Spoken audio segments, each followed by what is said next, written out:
Kemudian saya balik dulu ya. Duduk. Siap. Gerak.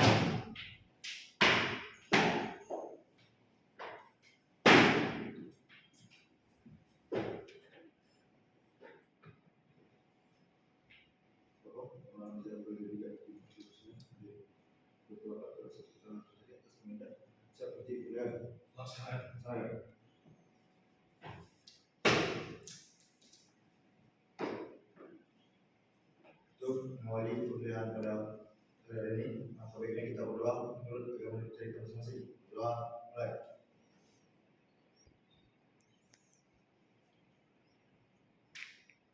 Selesai.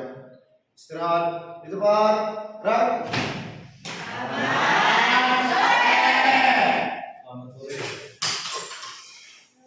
Jadi kita memasuki materi yang namanya studi pelayanan bisnis.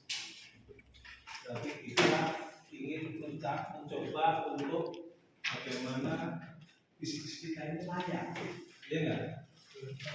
Nah, nanti kalau apa itu yang dimaksud dengan kelayakan bisnis? Nah, kita harus bisa suatu kegiatan yang mempelajari secara mendalam tentang suatu usaha atau bisnis yang dijalankan dalam rangka layak atau tidaknya usaha tersebut. Jadi kita harus tahu benar perhitungan di dalam usaha tadi, ya. Misalkan kita punya produk apa saja, mau produk empek-empek, mau produk sosis, bakso dan lain-lain. Nah, disitulah kita harus benar-benar berpikir untuk kelayakan. Jangan lupa bahwa kita ini juga ada tenaga, ya enggak? Di dalam mendapatkan produk tadi, kita kan pasti ada tenaga di sana. Nah, tenaga itulah yang nanti harus kita berikan upah.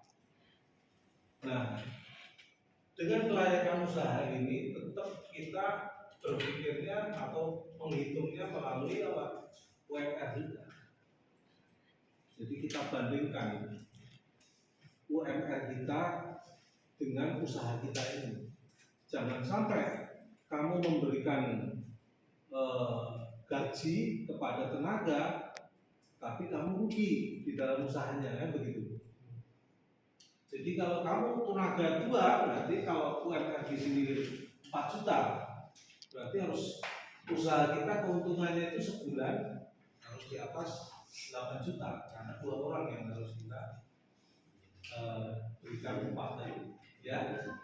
Nah, jadi itu kita benar-benar bagaimana mendalami usaha kita ini. Nah, kalau sudah masuk ke sini, apa yang menjadi hambatan atau kegagalan di dalam usaha tadi?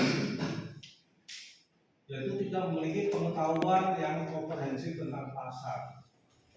Nah, kalau kita bicara masalah pasar di dalam usaha, berarti kita perlu apa? Survei pasar, iya nggak? Ya, Pak. Nah, kalau memang kamu sudah paling tidak punya usaha bakso, apakah masuk di pasar baru atau pasar yang lama, ataukah ini produk baru atau ini produk lama, kan seperti itu. Kalau kamu memang masuk di pasar baru dan produknya baru, berarti bagus, karena tidak ada saingan, ya enggak? Nah, kalau memang itu bisa terlaksana produk itu, maka kita benar-benar harus bisa berpikir ke sana, ya kan? Nah, sekarang kegagalannya apa? Karena tadi tidak tahu pengetahuan tentang pasar. Karena pasar sendiri, kalau kita mempunyai produk baru, kan sudah jelas adanya survei tadi. Apakah yang menjadi produk kamu itu benar-benar sesuai atau tidak untuk masuk ke pasar baru tadi, ya? Karena kita tahu bahwa di produk kita ini lama-lama juga akan turun. Pasti ada waktunya, ya kan? Ya Pak. Seperti Nokia, seperti apa? Samsung, seperti Oppo, itu kan semua ada waktunya. Ya, tadinya kan Nokia itu wah tinggi banget, tapi setelah lama-lama kok disalib sama Samsung. Nah, tapi kamu udah bisa lihat, waduh, saya mulai agak berat ini. Nah, bagaimana yang harus kamu solusinya apa? Cara mengatasinya? Nah, membuat inovasi, membuat inovasi apa lagi?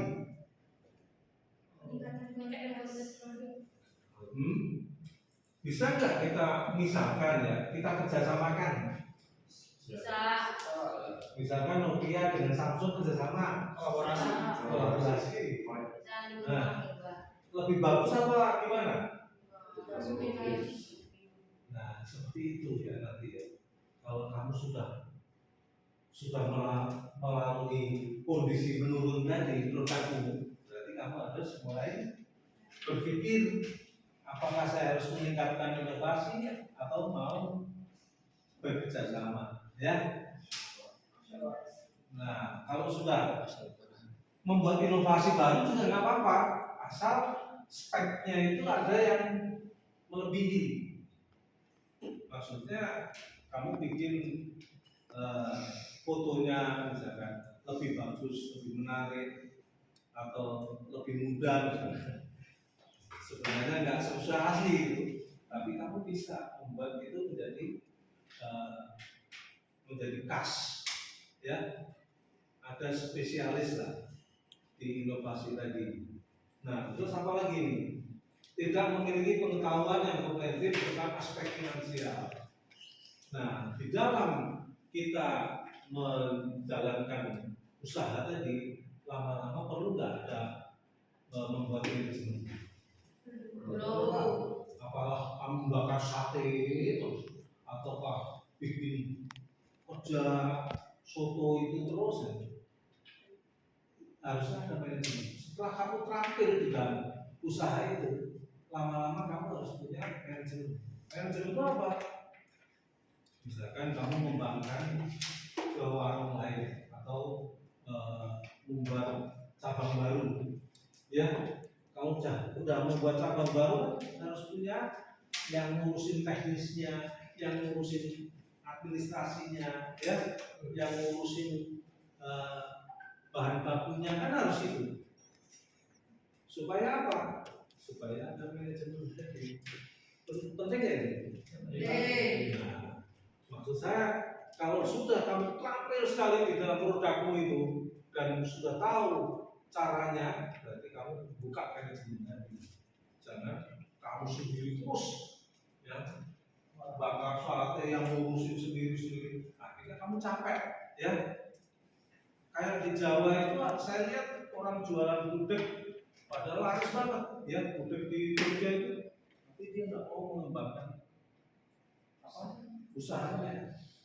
Nah, dengan tidak maunya mengembangkan usaha itu, ya tadi akhirnya di situ saja, ya begitu aja kondisinya. Beda dengan mengembang yang tadinya angkringan jadi Starbucks, ya kan?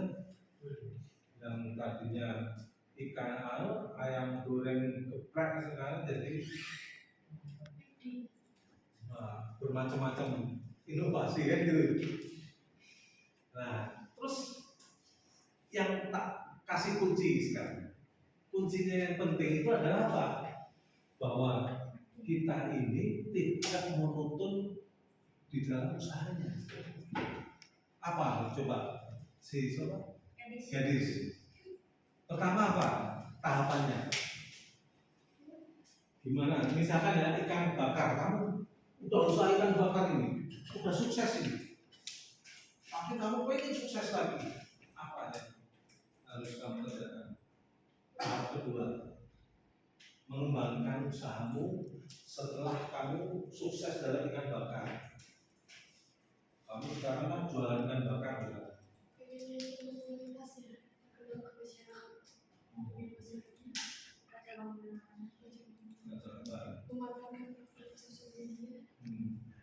kalau menurut saya bagaimana kalau keanekaragaman? Diversifikasi. Tahap keduanya itu setelah kamu ikan bakar terus dibikin ada sate, ada bubur, ya kan? Keanekaragaman maksudnya tahu nggak? Itu meningkat tahap ketiga. Yang tahap ketiga apa? Tahap ketiga apa?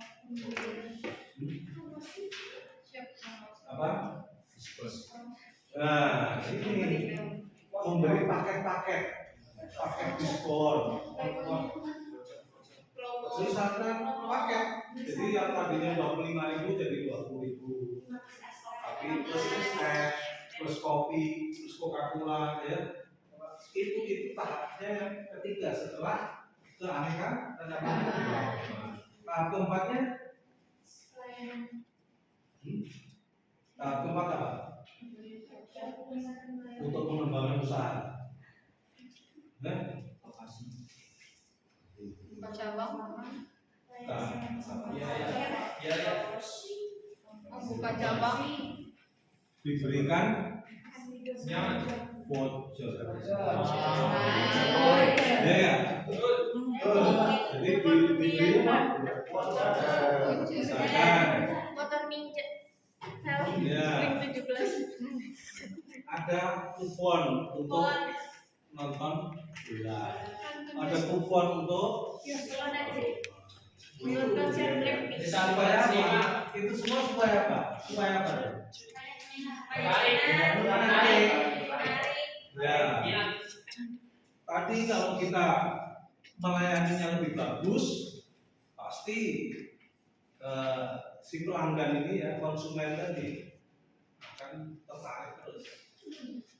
Misalkan, Bu, bisa kita antar Bu, Pak, misalkan dia pesan kita antar, itu juga merupakan pelayanan. Ya. Jadi pelayanan apa yang dibutuhkan untuk mengembangkan usaha tadi apa? Ya tadi yang tahap tadi ya, dari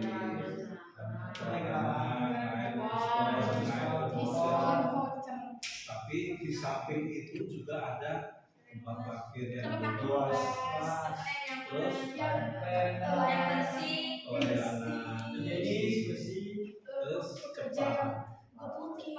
Jadi layanan cepat juga mendukung, terus lokasi mendukung nggak? Nah, lokasi parkir itu penting, ya. Kenapa? Lokasi harus dekat terminal, lokasi harus dekat pasar, lokasi harus dekat. Nah, seperti ini mendukung sekali karena apa? Kita kalau jauh dari terminal orang nggak mau lewat, ya enggak? Kalau sering dilewatin, justru itu kamu tahu Indomaret, tahu Alfamart itu pasti mencari lokasi yang Di jalan. strategis Pak. Dia yang strategis. Dia itu menghitung apa? Mobil yang lewat itu berapa sehari. Itu sampai dihitung. Motor yang lewat itu berapa? Karena apa? Mencari itu kalau di desa sana nggak mungkin, dia nggak ada mobil lewat. Ya ada, tapi itu sudah diperhitungkan karena banyak sekali mobil yang lewat. Nggak mungkin Alfa itu mendirikan di sana nggak sepi-sepi saja, nggak mungkin. Semua ada perhitungan. Ya semua itu ditata betul. Ada kriterianya mendirikan Alfa atau Indomaret tadi. Nah kita juga begitu. Ya, di dalam memilih lokasi jangan sampai itulah lemah nanti, sehingga usaha kamu itu nggak sampai berkembang. Tidak adanya keunikan dan dari produk yang ditawarkan. Nah, maksudnya apa ini? Tidak ada keunikan. Sama dengan produk di pasaran. Ya. Jadi orang itu apa ya, kayak gitu menuntut semacam itu. Kalau kita membuat restoran dari bambu-bambu yang kelihatannya aneh, Sound estetik. ya, jadi unik lah. Apa punya apa? Gelas yang panjang untuk minum kan bisa. Orang biasa gelas-gelas segini, ini panjangnya segini, aneh, unik pak. Ya itu unik juga, gitu. Jadi keunikan itu penting, ya. Seperti sekarang apa di sana itu misalkan ada berbentuk hutan, ya. Jadi seraya kita masuk di hutan itu tidak unik, ya kan? Restoran kok kayak gini sih, jadi menarik. Akhirnya orang-orang asing yang alami itu semua, tapi yang mewah-mewah malah kurang. Ya, keunikan itu harus ada di sana karena khas. Kamu mencoba produk juga yang khas gitu. Maksudnya yang sekarang nggak ada apa, misalkan nasi dari rumput laut, tapi ada bumbunya. Ya, kan yang sekarang biasanya Indomie kan, sekarang kita bikin yang unik lagi. Jadi nasi dicampur rendang, nanti langsung diseduh aja. Itu ada. Kamu kalau nanti KPK bikinlah seperti itu.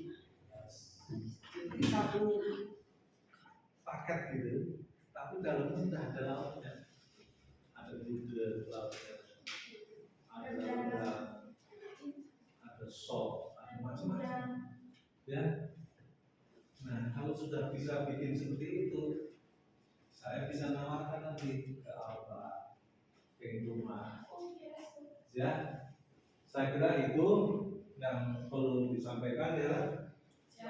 Terus aspek-aspek hukum, nah ini kita perlu, karena perizinan itu penting, ya. Jangan sampai legal, ilegal, nggak ada izin, padahal kita mau mengembangkan. Nah, kalau memang izinnya jelas, terus tadi unik, terus kita bisa mengembangkan seperti usaha tadi. Berkembang nggak ya? Berkembang. Oke. Lanjut. Nah, tujuan studi kelayakan yaitu menghindari risiko kerugian dan memudahkan perencanaan, memudahkan pelaksanaan pekerjaan, memudahkan pengawasan dan memudahkan pengendalian. Disinilah studi kelayakan itu ternyata masuk ke ranah-ranah manajemen, ya kan? Memudahkan. Tidak rugi karena sudah ada penataan tadi, perhitungan tadi, ya. Dalam memilih tempat, membuat parkir yang luas, terus dikasih musik atau apa, itu sudah dipertimbangkan semua, sehingga kamu bisa menganeka-ragaman. Kalau udah keanekaragaman berhasil, bisa buka cabang lagi, ya nggak? Ya nggak? Loh, kenapa? Kamu sudah mencoba sekarang ini dengan ikan bakar, monoton itu paling nanti pasti ada penurunan karena persaingan sudah banyak. Tapi kalau kamu kembangkan dengan keanekaragaman, eksis lagi, gitu. Tapi dengan eksisnya ini kamu pelajari sehingga kamu nanti bisa pindah ke tempat lain, itu sudah membuat gambaran tadi, sudah punya ilmu yang satu ini. Jadi kamu pindah itu sudah mulai ada keragaman, ada apa yang menarik, ada yang disenangi. Jadi pindahnya itu tidak sudah punya ilmu banyak, mungkin. Sehingga usahamu akan berkembang. Oke. Pernah nggak usaha? Siapa yang pernah? Pernah. Jualan. Jualan, Pak. Jualan. Sate, jual sate. Dengan baju Pak. Semuanya dijual. Gorengan. Sate Padang, Pak.